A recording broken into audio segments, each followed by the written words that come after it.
Hello my dear students, today we will start third chapter tissues.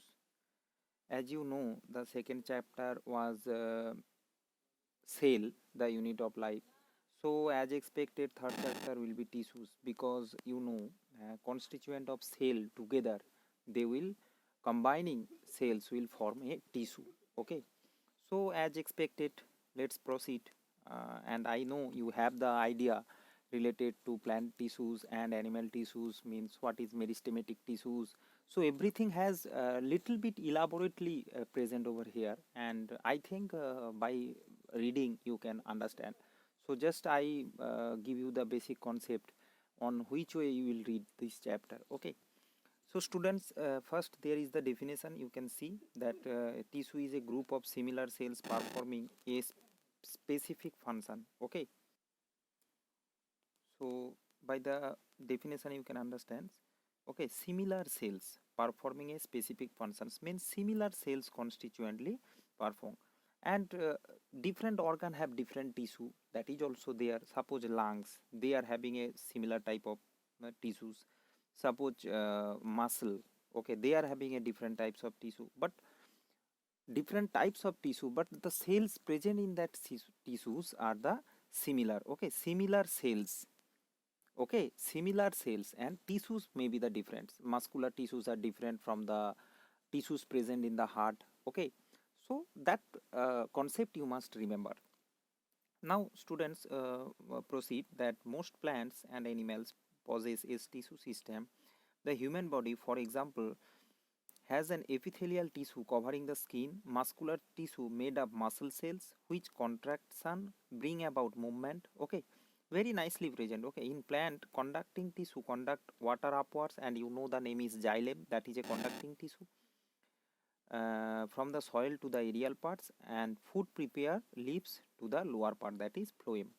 Okay, and then if we maintain the hierarchy, first it comes cell, then it will come tissue.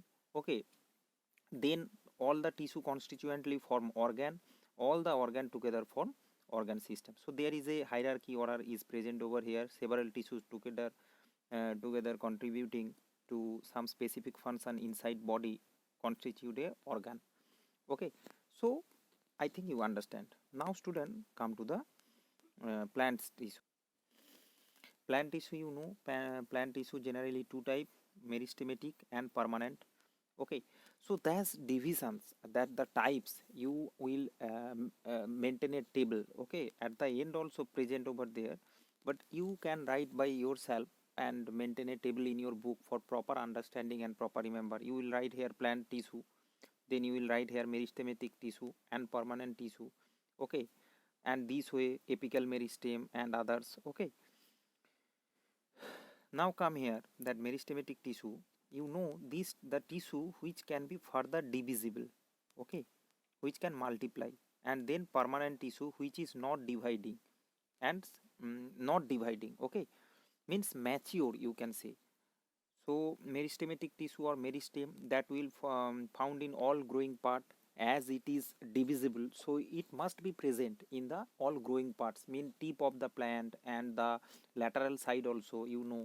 Okay, so that example, tip of roots, stems, branches. Okay, so I think you can understand. And the chief characteristics as given over here, that their cells are small, cubical, thin wall, and nuclei are very large. Okay, sometimes this question used to come, that which is present or not present inside the meristematic tissue. So you must remember, and if the question will come that write two characteristics of meristematic tissue, you can easily write. Okay, there is some basic characteristics. Okay, and common characteristics also as well. So if you remember from one tissue, in case of one tissue, that you can apply several for the other purpose. 2-3 points are used to be common in every tissue.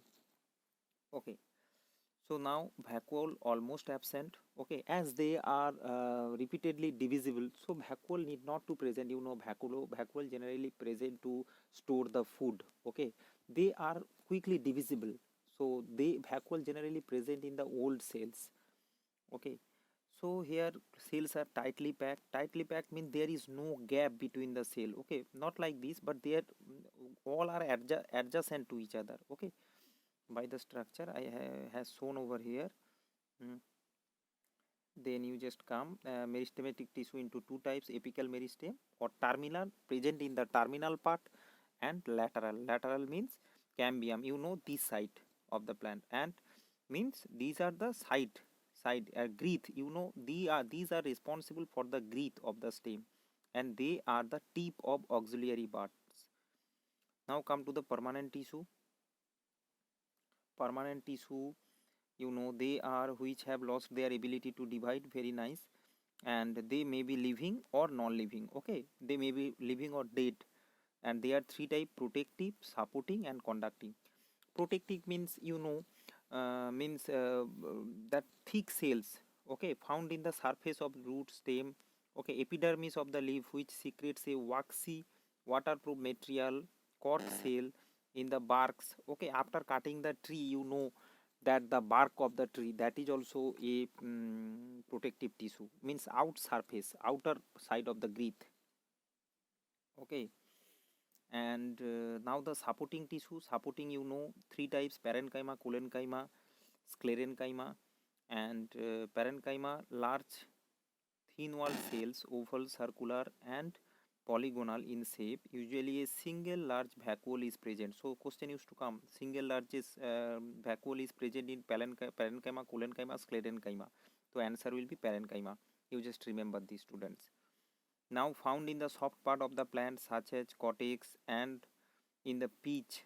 Okay, means pith. Okay, means central region. It may store foods and provide temporary support to the plant. So what is the function of parenchyma, where it is present, you need to remember. So maintain a table. Okay, and if you write here parenchyma, you write its present, means position and the function. You write like this: collenchyma, position and function, where it is present. Okay, so collenchyma, here you can see, made up of elongated cells. Okay, not more has written, only little bit. And then sclerenchyma. Sclerenchyma means thick narrow dead cells. Okay, here is the example, then you can properly understand, students. You can see that rope mats and certain textiles are made from plant fiber. Ropes, mats, you know, in Bengali I can say that পাটকাঠির যে ছালগুলো যেগুলো যেগুলো থেকে দড়ির মতো তৈরি হয়, okay, which will prepare the বস্তা তৈরি হয়, sacks, and ropes and mats also. Okay, দড়ি তৈরি হয়. Certain textiles made from plant fiber, such as those are linen and hemp. These fibers are sclerenchyma cells. So maybe the question will come. Okay, so the idea you will get that which is the sclerenchyma cell. So here the hard walnut cell are in gritty masses in the skin, and the pulp of pears are made up of sclerenchyma cells, here known as stone cells. So maybe the question will come: what is stone cells? You just read it. And here is the structure. Okay, students, you just I will provide some basic structure, easy drawing from the internet. You can also check by yourself. Okay, that basic drawing of parenchyma cells, collenchyma and sclerenchyma. Maybe sometime question used to come. Now students, as usual, last, conducting tissue. It is very important, and similarly you have to read the function of the conducting tissue, types of conducting tissue, and function of each part. You know, xylem in four part is there: xylem, tracheids, xylem vessel or trachea, and xylem parenchyma. Okay, xylem fiber. So you just read their function. Okay, at the last, xylem fiber. Similarly for the phloem as well. Okay, sheep tube, companion cell, phloem, parenchyma, phloem fiber. Their basic function, you know, xylem and phloem together, they are called that, here it has written vascular tissue. So each line you just read and you can properly understand, students. In next class we will talk about animal cell. Thank you.